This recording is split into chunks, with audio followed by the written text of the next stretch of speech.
The challenge that we're facing is that we are trying to live our life on the road and run a business and raise our 18-month-old and still be connected with my daughter who's in college in Idaho, visit family, maintain relationships with friends, be a part of a church, all these things.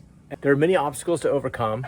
We refuse to believe that it's impossible, and we start taking a look at how do we overcome these obstacles. And so the one I want to talk to you about today is the one that everyone asks about. How are we running a business out of the house, but also having guests in the house? Like, what in the world does that look like? How do you live a life that is both living in an Airbnb that's going to have strangers in it in a week, really in 48 hours, but also maintaining life, especially with a kid and a business?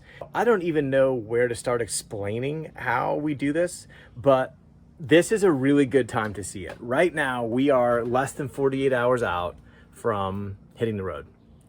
And so this is the time that is the most awkward, I would say, for the transition. It's the time when you kind of want to pack the camper, but you need to have clothes available, you know, to live your life. You want to start moving your house out, but you still live in your house.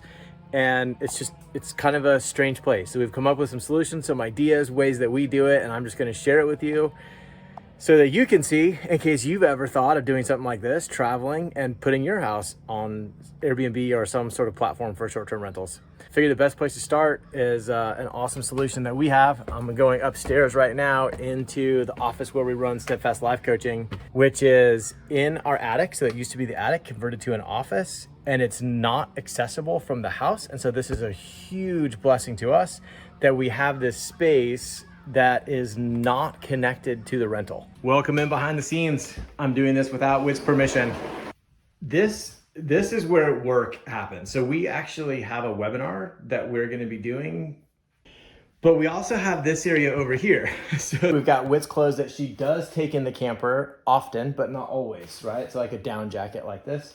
And then in here, we can actually put things that we don't wear when we're here and also don't wear in the camper.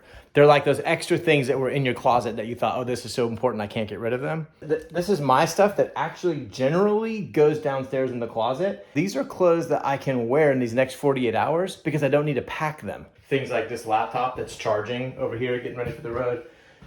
That goes in this particular backpack. We call this one the mobile office. We've got all these bins of clothes. So you can see, like, this one says Whit's Winter in here. So this is all Whit's winter stuff. I've got some cold weather gear in this one. You look at it one way and it looks real nice on the videos, but you look the other way, what we're looking at, you can see that we're kind of living in storage. And this gap has sort of evolved right here in these clothes. It's just someplace that I can walk through without hitting my head. This actually gets locked with keys. And then we have security cameras that watch it so we can actually see it from wherever we are.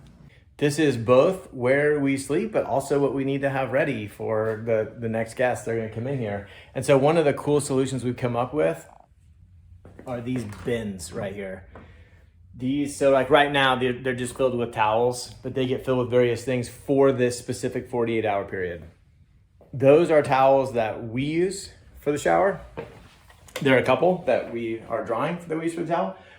These are the towels that are going to get washed and restocked for the Airbnb guests.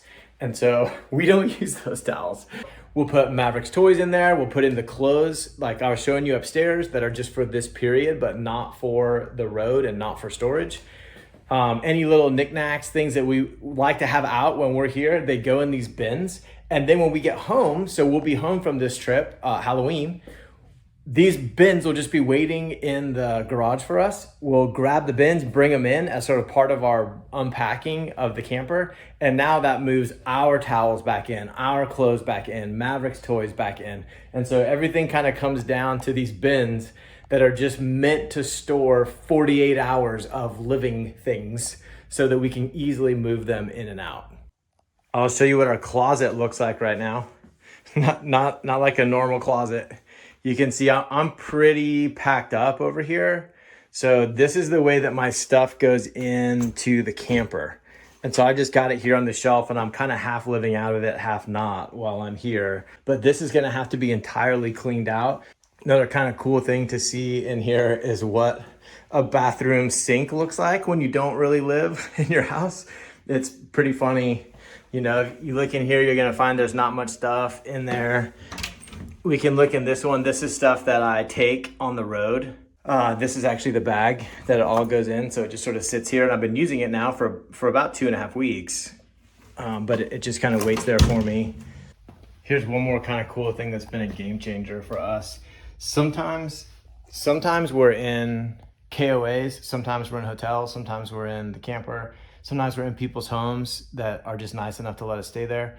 And so one of the things tough to keep track of is all of the chargers for all the electronics that we have, both for life and for the business. And so all the chargers always go in this bag. We stopped, I guess, trying to keep it separate, like, oh, this is the computer stuff, this is the phone stuff. We don't do that anymore. If it's a charger, it goes in here. That way, if we're packing up from a hotel or from someone's home and you come across a charger, it just goes in the orange bag. It always goes in the orange bag. It just keeps it really simple. And then we've been able to sort of keep track of all of our charges a bit better. So even though we've been here for almost 3 weeks now, I still kept all the chargers in the charging bag. And I just have a little phone charger by my bed that I use when I go to sleep at night. So it's just kind of a cool solution that you may want to try. Kind of a fun part of the process for us. Every time we do this and it comes time to like actually start packing up the camper, it seems like we find even more stuff that we don't need.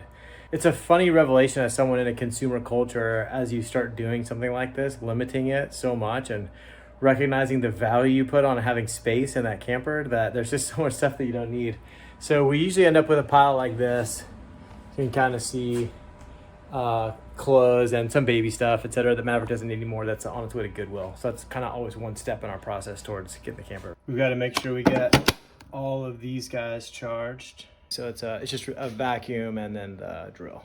This is Maverick's travel car seat, and we make sure it goes behind my seat, which is the opposite way that we would do it normally, just living regular life around town, because then when Whit is up there in her seat, she's got access to him a little bit easier.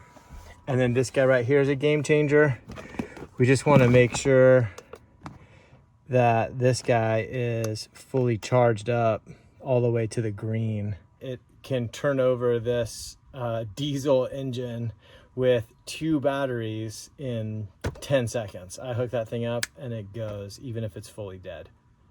Sometimes we put his shoes, I think they're supposed to be drink holders, but we usually put his shoes, 1 shoe in each one, because he always takes them off when he's in the car, and this way we can just put them on real quick when we get out to go do something. We sometimes will try slipping an iPad in here. He's not really at the age yet where he cares about that at all, but it could be handy for him in the future. We really just use that for times that Whit and I need to work while we're driving, and he's not gonna be asleep. One of the awesome things about getting a little time off of the road is that we got a chance to get new tires on here, and then also have the entire thing detailed. So we got new tires from Holman Off-Road, and we got it detailed over at Bulldog Auto in Temple. And Bulldog also put this on for us. So we've got the QR code this round that'll direct people into how they can work with us or follow us on Instagram or things like that. And it's just so awesome to have this thing just so shiny and new. Gets us very excited about going. He even got the bugs off of the grill, which is no easy task. The last piece of this puzzle is the food. So here we are in our 48-hour window.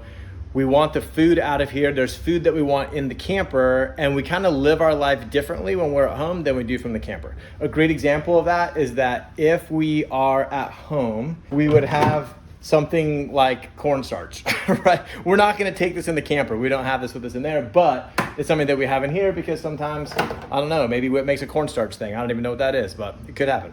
So these clear plastic bins, we know already that they fit in the camper. I even know, looking at this height, that like this will not fit in the camper. It's gonna have to be more like, it can stick up this high, but that's about it to slide in there. But the good part of that is that then we can say, okay, we've got one that's for like spices and seasonings. We're gonna have one that's for snacks. We're gonna have one that actually is for like cooking utensils, plates, etc. like that. We tend to use paper plates a lot. And then we have one I don't see right now, but it's like flat. That's the one that the lunch goes in. And so it's really nice because whenever it's lunchtime, we just grab the lunch bin and then open up the fridge and pull out the cold lunch supplies, and that's what we use for lunch. And it just makes it really simple. And then we got like a dinner container, and then we don't have really a breakfast container, so we don't eat much breakfast, only Maverick. And so the breakfast container is really just coffee and oatmeal. But that actually goes into one of these clear plastic containers that also has this electric kettle in it. And so they're all in one. So as soon as we pull that out, it all Velcros in, and we pull the whole thing out. We have the coffee, we have the oatmeal, we have the coffee cups, we have the electric kettle, all in one spot. It's just all in one piece. It just comes out. The two tips I would offer if you're looking to try and do this very tricky transition is, one, to know when you're in your 48-hour window and eat accordingly.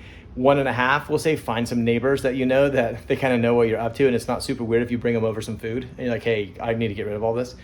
And then also these clear bins that are tested, they're tried and true, that they fit in your camper so that you know exactly where they go. And then you can know, okay, I overbought groceries, it's not going to fit in there, without having to walk everything out there and test it.